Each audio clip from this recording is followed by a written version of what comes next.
Good afternoon, Shawn Clement here, Wisdom in Golf, and today we're going to have a little gapping adventure, and I'm going to use my brand new Ping blueprints. Look at these puppies. These are real knives, much shorter length in the head. The premium on this for ball striking is huge. They have a little tungsten insert here at the toe to counterbalance the hosel of the club so that the center of gravity of each blade is specifically put right in the center of that club face. And so I put a microphone here also so that you guys can hear the sound. I'm going to start with my glide wedges, and we'll work our way through to the pitching wedge. And so I've got my target. Got my GC quad right here. I'm going to take some snapshots of the GC quad as we go along. So I've got my intermediate point right there, and all I'm going to do is cut through the dandelion stem in the direction of that intermediate point with ease. So 3 out of 10 for effort, 7 out of 10 in velocity through the dandelion stem. Beautiful strike, and that is spot on 95 yards. So I'm going to go to my sand wedge. I've got a 56-degree sand wedge from Glide that I just got. And by the way, I'm going full out right-handed set because my time demands have changed in the last few years, and I realized that I don't have enough time to really practice both sides, even though I've got such ease with my left-handed swing. Just to get these things a little more accurate. So I've got a full set of right-handed clubs now. We're going to see how we score in the next month or two and it started really nicely on my first round of golf with my new blades. I shot a 73 in a little local tournament on Saturday. So got my sand wedge, there's my intermediate point. I see my dandelion stem, whip through the dandelion stem. Very solid strike. So I got 110 carry. And moving on to my gap wedge, and I think this is where I'm going to have a little bit of a sticky point. So my gap wedge is my 130 club. So I'm going to have to change this 50 to a 52. Same thing. Got my intermediate point. I've got my dandelion stem. Cut through the dandelion stem in the direction of my target. Yeah, 137. So there is a definite problem with my gapping. I'm going this way. I'm going to do one more for good measure.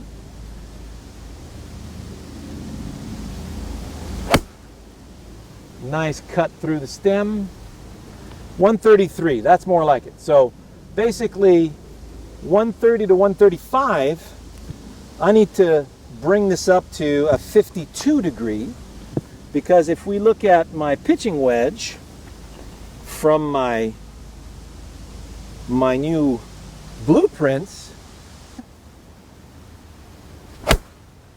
nice whip through the stem, 141. Okay. So if I bring my gap wedge to 52 degrees, then I should bring that down to 125. So 110. So I got 95, 110, 125. There's a beautiful spread right there with the wedges. And then I'm at 140 with my pitching wedge, which means that my 9-iron should be 150, 152.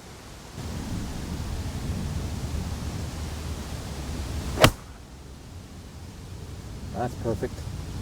149. Okay. So my pitching wedge 140, my 9-iron 150. So that means I should be 160 to 165 with the 8-iron. Because those last couple of 9-irons were spot on. There's my intermediate point. Cut through the stem with ease and velocity. Beauty. 164, perfect. That means the 7-iron should be 175 to 180. So let's see what difference it makes with my vice ball here. You guys will hear the sound difference as well with the vice ball. So I got my dandelion stem again. I got my direction I'm cutting on.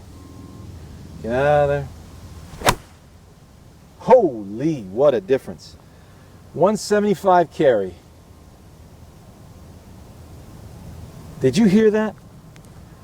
I'm telling you, man, that vice ball is really something else. So that works. Let's go 6-iron. So that means 6-iron should be 185 to 190.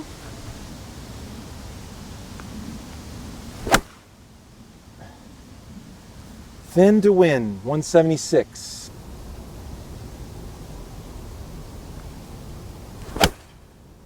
Good strike. 184.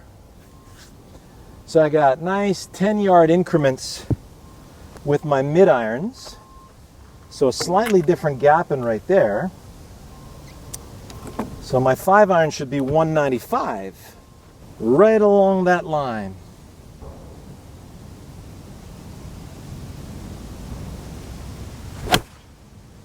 Perfect.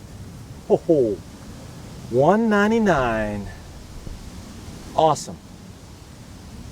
So there's the 200-yard club. See, so it's between 10 and 15 yards depending on the strike.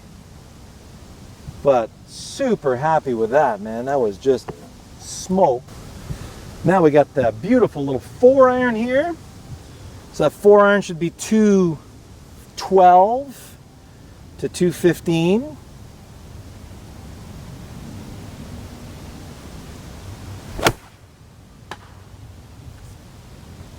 .205. So just a smidge in the heel on that one.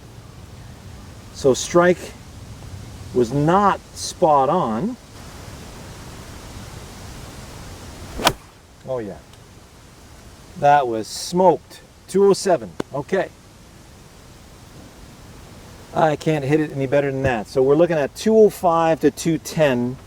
So I would say that the 5-iron is more like my 195 club. I probably just caught it a little more flush than usual. And then we go with the 3-iron. And this should be a comfortable 220. So I'm basically one club shorter than my eye blades.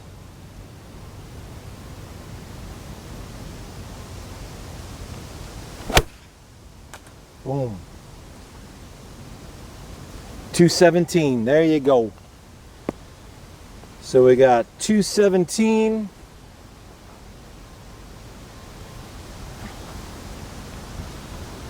Cutting through the dandelion stem in that direction with a nice heavy swat using the weight of the club. Boom. Very nice. 220.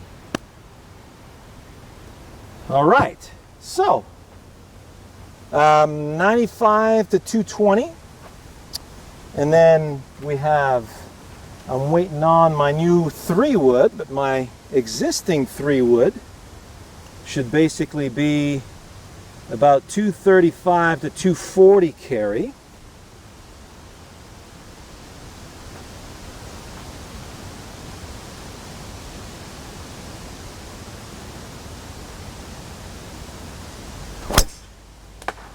Perfect. Haha. 240. When you're gapping your clubs, it's nice to have a machine like this to really get a really nice spread, and obviously you want to feel that you got a decent strike on it. You notice when my strike was a little off, it was a half club distance difference, and that full club came at around 10 to 15 yards depending on the club. And so really pleased with those new blades. I'm taking one club in distance less. However, the degree of precision that you have to be with the blades. That's why I was a blade player my whole life. Coming back to the blades, I find that my dispersion and my precision through impact has gone up a notch. And I saw the difference when I went and played on Saturday and shot it was more on the greens that were having issues because, obviously it's not a familiar golf course and the greens didn't exactly roll the way we intended to. It got a lot of rain. It was very slow. So, but still finished birdie, which I'm very happy about. And but took a few too many putts that day. So very happy about the ball striking. Very happy about the trajectory. It's just a little less height on it.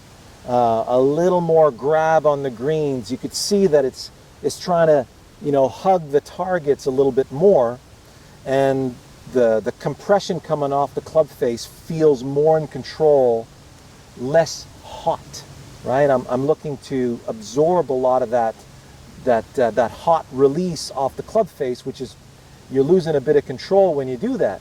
If you need the extra distance, it's well worth it. Distance is not what I'm looking for. I'm really looking for, hey, I want to be at the pin. So when I take an 8-iron, I want to take a little off. I want to hit a little fade. I can get it in there 150, 155. And then if I'm hitting smooth 9, I can do 145. So in between clubs, it really makes a huge difference when you're playing with a forged carbon steel blade. And boy, oh boy, are those are knives. I mean, the look on this 3-iron, I mean, look at that thing. Isn't that amazing? I mean, that's a knife. So, and there's absolutely no issues when it comes to, if I wanted to hit a high fade versus a low stinger, this is where it really comes into play. So I'm going to go for that nice high fade into that little pocket of blue over that cell tower.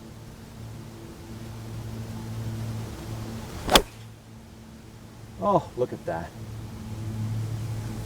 So the high fade, now we're at 213. Launch angle was 11.5. And the spin on that, wow. The spin on that was 4,700 RPM. So, I mean, those 3-irons are going to stop on a dime. Now, if we look at a low stinging 3-iron, so under the tree toward the garage doors, playing the ball further back in the stance, closing the face a bit more, and then throwing it low through the door frame. Look at that sucker. 191 carry, of course that's going to release, but my launch angle, you won't believe this, launch angle 2.5 degrees. So 2.5 degree launch, 3,500 RPM, that's a stinger. So what's really cool is that you really don't have to hit the ball high in the air for it to carry and get airborne. So I'm playing the ball back of center, closing the face, and throwing this club low and under that tree. Look at that. Coming back with a gorgeous little draw, and that sucker's just going to run forever. So if I was playing Scotland right now, 2.7 degrees launch, and the side spin was about 1,000 RPM, so gorgeous little draw that's going to run a long time in the fairway and that just stays out of the wind and out of trouble. So I hope you enjoyed that, and stay tuned for our next video. We're going to be talking about, again, our 100,000 subscriber, our contest. So look at you'll see at the end of this video, I'll put a little insert to that video where you can go post a comment and subscribe, so you get a chance to win a trip here to Quebec City. All you have to do is get here. I'll have a hotel room for you for 2 nights. a fitting for a brand new Ping driver. You get to keep the driver. You get a half-day school with me here at this gorgeous club. These are the practice holes at the back of the club here. We can do whatever you like. We can do the gapping on your clubs. We can work on your swing. We can work on your short game. This is a world-class practice facility. We can get you out on the golf course after with me and Savannah. We're going to go out and play some golf in the afternoon. Have a nice barbecue at the house afterwards. And so you get that, plus a couple of dozen Vice personalized golf ball that fits you. We're going to find out what kind of a player you are. I'm going to order a couple of dozen for you, and I'm going to logo them the way you want them to be logoed. And we're also going to get you a brand new pair of true knit shoes. By far and away the most comfortable shoe I've ever had. I wear them everywhere. I do everything with them. I go work out with them because they're nice and flat. They're very solid. They're very comfortable. And you're just going to have a fantastic time in these shoes. So you get to choose black, navy, gray, white. We got 4 beautiful colors for you. And we'll order up a pair of true shoes for you as well. So when you get here, man, are we going to spoil you like you wouldn't believe. So make sure you subscribe and leave a comment on the video that I'm going to post at the end of this video. And we're going to pick the winner New Year's Day 2020. And that person's going to have a real treat. And even if you don't win, it's well worth the trip to come out here. And it's Canadian funds. It's a lot cheaper than you think. All right? All the best. We'll talk to you soon.